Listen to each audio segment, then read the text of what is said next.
The Young and the Restless spoilers next 2 week full August 18th to August 29th. In Genoa City, secrets have always been the currency that drives the storylines, and with each revelation, the stakes get higher. One of the most anticipated bombshells in The Young and the Restless is Claire Grace Newman's impending confession to Nate Hastings about Audra Charles's darkest secrets. Claire, having witnessed more than anyone realizes, knows things about Audra that could shatter the fragile trust Nate has built in her. The tension between the two is thick, and Claire is about to set the stage for a revelation that could change everything. Audra, who has played a delicate game of manipulation and charm, is at the center of a storm of lies and deceit. Claire's discovery about Audra's shady dealings with Victor Newman is the first domino in what could be the unraveling of her carefully constructed world. If Claire goes public with this information, it would expose Audra's manipulative actions, including her use of Kyle to further her own ambitions, and possibly her entanglement with Victor in some form of alliance or seduction. What's worse, Audra's attempt to lure Kyle through her charm could have far-reaching consequences, especially for her relationship with Nate, who has begun to suspect that something about her isn't entirely truthful. But Claire isn't just threatening to expose Audra's romantic schemes, she's about to tear apart the entire narrative that Audra has worked so hard to build. The revelation that Audra may have tried to exploit the murder of Damian Kane to manipulate Nate is even more damning. If Nate discovers this, it could destroy any chance they had of building something real. The idea that Audra pretended to be vulnerable, pretending to care about the tragedy surrounding Damian's death, while secretly using it to manipulate Nate for her own gain, would be the final nail in the coffin for her relationship with him. The tension rises as Nate's suspicions grow. He has begun to see through Audra's carefully constructed image of sweetness and innocence. The realization that she may have used her association with Victor to get close to him for personal gain feels like a gut punch to Nate. This isn't just betrayal, it's calculated, cold-hearted manipulation. The question now is whether Nate will confront her or if he'll continue to hold on to the fragments of trust he still has left. If Claire's warning reaches him in time, Nate might just turn his back on Audra forever, leaving her to face the fallout of her actions alone. Meanwhile, in the shadows of Genoa City, Kane Ashby and his silent accomplice, Holden Novak, are making moves that will impact the entire city. Kane, ever the schemer, has been working tirelessly to solidify his position in Genoa City, using every tool at his disposal to carve out a path for himself. And Holden Novak, with his mysterious background and shady connections, has become Kane's right hand in the operation. The last time Holden Novak was seen, he had made a clandestine visit to Kane's room at the Genoa City Athletic Club, GCAC. It was there that he crossed paths with Lily Winters, who was inadvertently thrust into the web of Kane's machinations. Holden, ever the manipulator, pretended to be innocent, claiming he had received an invitation from the elusive Aristotle Dumas, which, as the audience knows, is simply Kane's alias. Holden's cover story was smooth enough that Lily bought it. He told her it was just a business proposal that didn't involve anything shady, yet Lily's instincts told her to steer clear of any dealings with Kane. She knew all too well what kind of man he was and how dangerous his ambitions could be. Holden, however, didn't let Lily's suspicions get in the way of his mission. He continued to play his role, feigning ignorance about the true nature of Kane's operations. But Lily's warning, telling Holden to avoid getting involved with Kane, was something Holden was not going to take lightly. He knew Lily could be a threat, and the more she uncovered about Kane's plans, the harder it would be for him to operate undetected. But Holden's role in this plot is far from over, and sooner or later, the truth will come out. The mysterious connection between Kane and Victor has left the audience wondering what the ultimate goal is. Kane is not just seeking personal gain, he is setting the stage for a major corporate takeover, one that will shake the very foundation of Genoa City's business elite. With Holden's help, he has already secured key real estate and assets in the city, and it's only a matter of time before the full scale of his operations is revealed. But the more secrets Kane keeps, the more enemies he makes. Lily, especially, will find herself caught between the man she once loved and the family she is trying to protect. As the walls close in around Kane, his plot to rise to power could very well be his undoing. The following week promises to shed more light on Holden's role in Kane's scheme. Fans will get a closer look at his dealings, especially the controversial acquisitions he has made on Kane's behalf. Holden is not just playing the role of a loyal accomplice, he is positioning himself as someone who could potentially pull the strings in Genoa City's power game. With his hands now deeply entrenched in Kane's business dealings, Holden's true motives remain a mystery, though it's clear that he has his own personal interests at heart. In the coming episodes, Lily finds herself stuck between her loyalty to her family and her past love for Kane. Despite the fact that she knows how dangerous Kane can be, Lily still feels a pull toward him. There's a history between them, one that is filled with both love and betrayal. Lily may find herself walking a fine line, trying to protect her family from Kane's dangerous plans while also reconciling her unresolved feelings toward him. But as more secrets are revealed, especially with the mounting pressure surrounding Audra and her shady dealings with Victor, Lily will have to decide which side she is truly on. Will she continue to protect her family, or will her past with Kane override her instincts? As for Audra, her carefully constructed empire of lies is crumbling.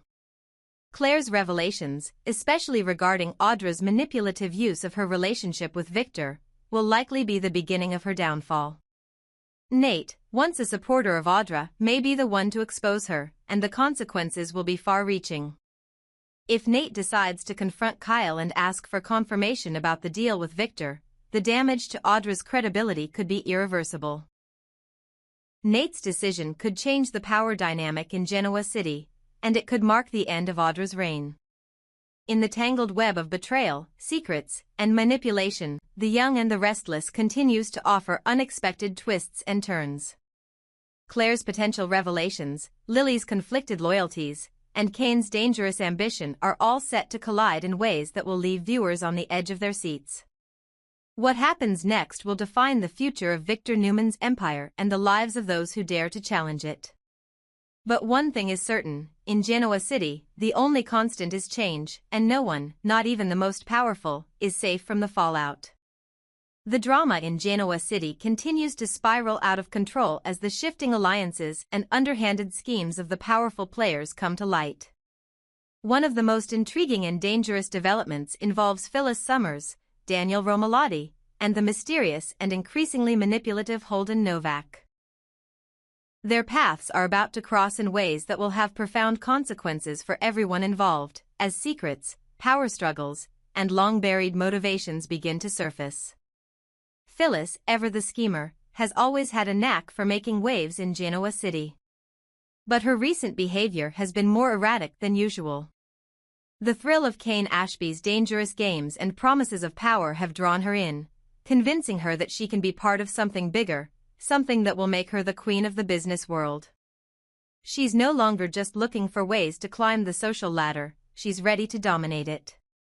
In a conversation with her son Daniel, Phyllis reveals her wild plans, saying, "I'm about to take over the world with Kane. We're going to make things happen, Daniel. You'll see." But Daniel, ever the more grounded of the two, is deeply concerned about his mother's sudden obsession with Kane. He knows better than anyone how dangerous Kane can be. "Don't go down that path, Mum," Daniel warns, his voice laced with concern. "Kane is playing a dangerous game, and you don't want to be the one caught in the crossfire." But of course, Phyllis doesn't listen. Her ambition outweighs her son's warnings, and she's already decided that she's in too deep to turn back now. Phyllis has always been someone who follows her instincts, but this time, her instincts may be leading her into a pit of her own making. Next week, fans can expect an explosive encounter between Holden Novak and Daniel. The two men, whose paths have never fully crossed until now, are about to come face to face, and it's clear that neither of them trusts the other.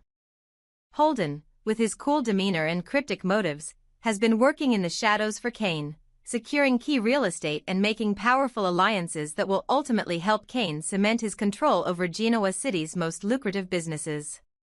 But Holden is a man who understands the value of power and the importance of maintaining control. He doesn't take kindly to anyone who might disrupt his carefully laid plans. The moment the two men meet, the tension is palpable. Holden, sensing Daniel's skepticism about his involvement with Kane, wastes no time in confronting him. "Are you trying to slander me, Daniel?" Holden asks, his voice sharp with suspicion. "Because if you are, I suggest you back off." Daniel, ever the honest and direct character, tries to remain calm. "I'm not slandering anyone," he says, his voice steady. "But I know exactly what's going on. And I don't like it." Holden doesn't buy Daniel's calm response. His eyes narrow, and he presses harder. "Is Kane setting you up, Daniel? Is that why you're here?" Holden's words hang in the air like a threat, but there's an undercurrent of doubt in his voice. It's clear that Holden doesn't fully trust Kane, or anyone for that matter. He's learned the hard way that in this game of power and deception, trust is a luxury no one can afford. For Holden, Kane is just another piece of the puzzle, another tool to be used in his quest for dominance. But the more he works with Kane, the more Holden begins to question his loyalty.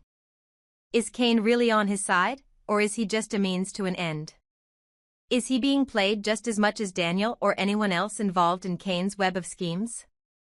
The conversation grows more tense as Daniel, realizing that Holden might be more dangerous than he initially thought, stands his ground. "I don't trust Kane," Daniel admits. "And if you're involved with him, then I don't trust you either." Holden's expression hardens, and for a moment, the two men stare each other down. The situation is precarious, and Daniel knows that Holden, despite his calm exterior, is capable of far more than he lets on.